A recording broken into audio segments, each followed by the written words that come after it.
কোথায় ছিল কোর্ট? কারণ তখন পশ্চিমবঙ্গে শাসকের আইন ছিল, আর আজকে আইনের শাসন প্রতিষ্ঠা হয়েছে। তবে আমরা ওনাকে আন্তর্জাতিক কোর্টে দেখতে চাই। একটা প্রশ্ন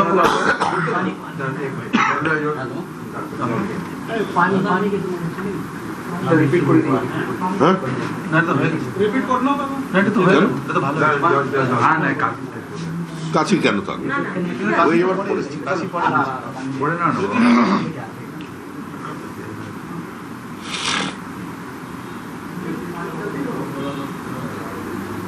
সুপ্রিম কোর্ট হাইকোর্ট বলো, তারপরে আন্তর্জাতিক। সুপ্রিম কোর্টে গেছিলেন, হাইকোর্টে যাচ্ছেন, চাই উনি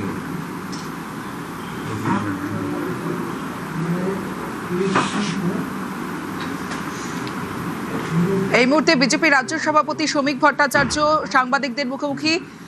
এখন আইনের শাসন চলবে সাংবাদিক বৈঠকে শ্রমিক ভট্টাচার্য, এবং সরাসরি আপনাদের দেখাচ্ছি তৃণমূলের সময় শাসকের আইন ছিল বলে মন্তব্য শ্রমিক ভট্টাচার্যের, আর এখন আইনের শাসন চলবে। বিভিন্ন জায়গায় মাছ মাংসের দোকান ভেঙে দেওয়া হচ্ছে, এইগুলোর কোনটা দেবে?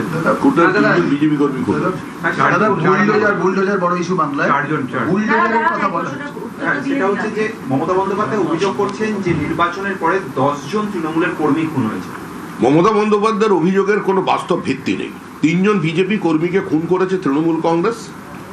আমরা এই খুনের বদলা খুন, চোখের বদলে চোখ, এই রাজনীতির বাইরে পশ্চিমবঙ্গকে নিয়ে আসতে চাই। 2021 সালের 2রা মের পর 56 দিনে 27 জন বিজেপি কর্মী খুন হয়। 27 জন বিজেপির মহিলা কর্মী প্রকাশ্যে ক্যামেরার সামনে দাঁড়িয়ে বলে আমরা তৃণমূল গুন্ডাদের দ্বারা গণধর্ষিতা হয়েছে। সেদিনের মুখ্যমন্ত্রী মমতা বন্দ্যোপাধ্যায় কি করেছিলেন? সেদিনে পুলিশের ভূমিকা কি ছিল? পুলিশ এফআইআর নেয়নি, কারণ তখন রাজ্যে ছিল শাসকের আইন, আর আজকে আইনের শাসন চলছে রাজ্যে। যারা অপরাধী তাদের কোনো অবস্থাতে ছাড়া হবে না, সে আমাদের দলেরই হোক কিংবা অন্য দলেরই হোক। তবে আবার বলছি, মরছে তৃণমূল, মারছে তৃণমূল। তৃণমূলের আভ্যন্তরীণ গোষ্ঠীদ্বন্দ্বর কারণে ঘটনা ঘটছে।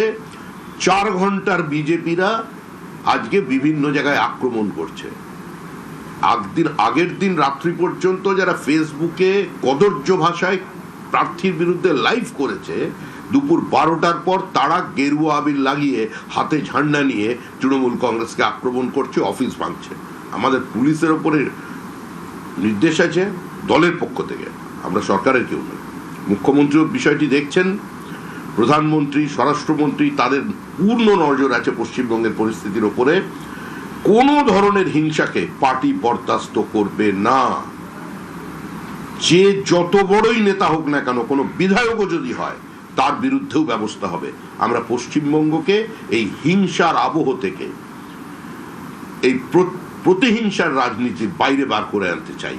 আমাদের লক্ষ্য একটাই, পশ্চিমবঙ্গের উন্নয়ন, পশ্চিমবঙ্গে নতুন বিনিয়োগ, পশ্চিমবঙ্গে নতুন কর্মসংস্থান, পশ্চিমবঙ্গে মেধার প্রতিষ্ঠা, পশ্চিমবঙ্গ থেকে যারা চলে যাচ্ছেন বাইরে তাদের আটকানো, আর ঘরের ছেলেদের ঘরে ফেরানো। শ্রমিকদা, যেদিন রেজাল্ট বেরিয়েছিল সেদিন প্রধানমন্ত্রীও বলেছিলেন কি এই যে রাজনৈতিক হিংসা, সেই সাইকেলটাকে তিনি পশ্চিমবঙ্গে চেঞ্জ করতে চাইছেন, এবং আপনিও কিছুক্ষণ আগে বলছিলেন কি এই রাজনৈতিক হিংসার খেলা শেষ করতে আপনারা চাইছেন।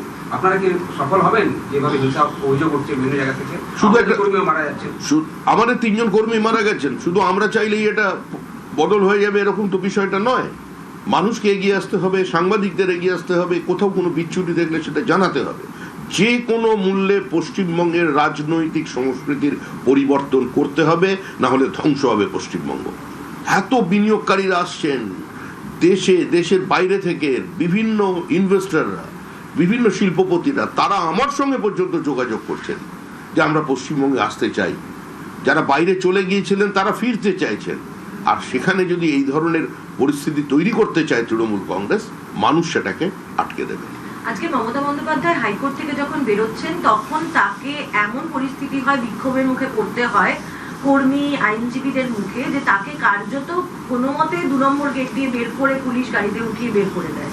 এই পরিস্থিতি তৈরি হয়ে গেল মাত্র কয়েকদিনের ব্যবধানে। উনি যেখানেই যাচ্ছেন সেখানে চোর চোর স্লোগান, টিএমসি নেতাদেরকে বিশেষ করে যেখানে যাচ্ছেন। দেখুন, এটা বিজেপির সংস্কৃতি নয়। রাজ্যের মুখ্যমন্ত্রী যিনি প্রাক্তন হয়ে গেছে, আমি বলেই দিচ্ছি, এটা বিজেপির সংস্কৃতি নয়।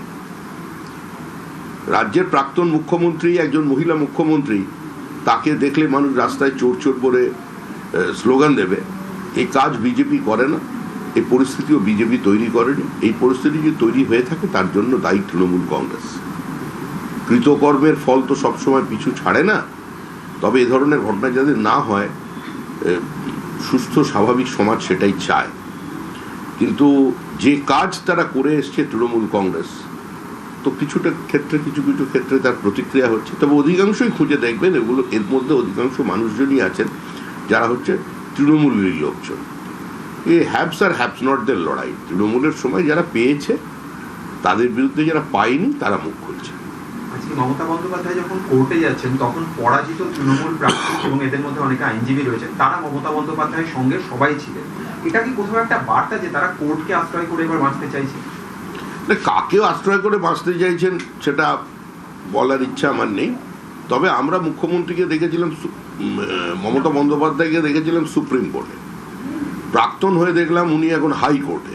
আমরা আশা করেছিলাম যে ওনাকে দেখতে পাবো ইন্টারন্যাশনাল কোর্টে। দেখা যাক কি হয়। দাদা, তৃণমূলের তরফ থেকে একটা অভিযোগ করা হচ্ছে যে আপনারা বুলডোজার চালাচ্ছেন। বলা হচ্ছে এটা উত্তরপ্রদেশ নয়, এখানে কথায় কথায় বুলডোজার চলবে না, কোর্টের নির্দেশ থাকতে হবে বুলডোজার চালাতে। বাড়ি থেকে তো বেরোন। আমরা তো বলছি আপনারা হিংসা থামানোর জন্য আপনাদের কর্মীদের মারছে আপনাদের আরেক দলের লোকেরা, তাদের বাঁচানোর দায়িত্ব আপনাদের। সবাই এখন খালি বিবৃতি দিচ্ছেন ঘরের মধ্যে ঢুকে। সব ডিজে বাজাচ্ছিলেন আগে, এখন ডিজে বন্ধ করে দিয়ে বাড়িতে বসে বিবৃতি আর সংবাদ মাধ্যমের বুম। এ ধরনের রাজনৈতিক ধারাভাষ্য দিয়ে তো কোনো লাভ নেই। হিংসা বন্ধ করতে গেলে তাদের নামতে হবে, কারণ মারছে তৃণমূল, মরছে তৃণমূল, এটাই তো চলছে 3 বছর ধরে, এখনো তাই হচ্ছে। এই 4 ঘন্টার বিজেপি যারা হয়েছে, হঠাৎ বিজেপি, এরা কারা? এরা কেউ দলের নয়। 4 তারিখ থেকে যারা বিজেপির পতাকা ধরেছে তারা বিজেপির কর্মী নয়, তাদের পাশে দল নেই। তাদের চিহ্নিত করুন, পুলিশকে দিয়ে তুলিয়ে দিন তাদের। আমরা এগুলো হতে দেব না। বিজেপির কোনো ট্রেড ইউনিয়ন নেই, বিজেপির কোনো ছাত্র সংগঠন নেই, বিজেপির নিজস্ব গঠনতন্ত্রের ওপর চলে। বিজেপি কারোর জানলা দিয়ে উঁকি মেরে অন্য দলের কর্মীকে টেনে আনার পক্ষে নেই।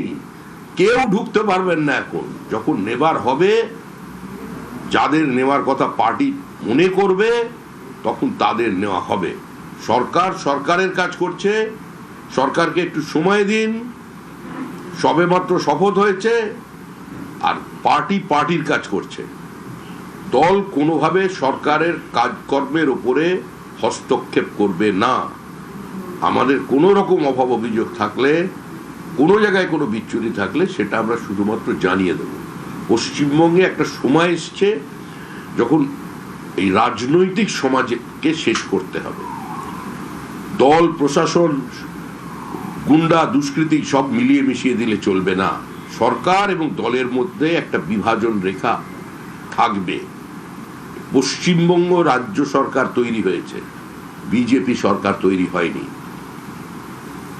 দাদা, দক্ষিণ 24 পরগনার বিষ্ণুপুরের তৃণমূল বিধায়ক, তার বাড়িতে তল্লাশি চলছে, সেখানে বুলডোজারটা আপনি কিছু বললেন না? ঠিক আছে দাদা, না, বুলডোজারের রাজনীতি তো তৃণমূলের রাজনীতি। জেসিবি মেশিনের গল্প ভুলে গেলেন? বিজেপির নেতার গাড়ি ভাঙচুর, বিজেপি নেতাকে রাস্তায় ফেলে লাথি, ঘুষি, চড়, তারপরে দাঁড়িয়ে ওই ওদের কে একটা বোম্মাদে যে আছে একটা, কে, হ্যাঁ, কি নাম যেন, ও আবার একটা সময় যাকে হারমাত বলে ডাকতো তৃণমূল কংগ্রেস, কি বিবৃতি দিয়েছিল, গাড়ি ভেঙেছি, হাত পা ভেঙেছি, এবার মাথা গুঁড়িয়ে দেবো। মুখ্যমন্ত্রী কোনো বিবৃতি দিয়েছিলেন? বিজেপি ক্ষমতায় এসছে বলেই এরা এখনো জীবিত আছেন। কিন্তু প্রয়োজনে আমাদের কর্মীরা অন্য ভাষাটা জানে। রাজ্যে কোথাও কোনো খুন হয়নি প্রতিহিংসার কারণে। যা হয়েছে, তৃণমূল কংগ্রেস বিজেপি 3 জনকে খুন করেছে, আর বাদ বাকি তৃণমূলকে মেরেছে। উত্তরবঙ্গের একজন কর্মীর বাড়ি ঘিরে ফেলেছিল, বিধায়কের বাড়ি ঘেরা ছিল, স্বতঃস্ফূর্ত জনরোষ লিঞ্চিংয়ে শেষ হয়ে যেত। আমরা দায়িত্ব নিয়ে তাদের সেখান থেকে সরিয়ে দিয়েছি।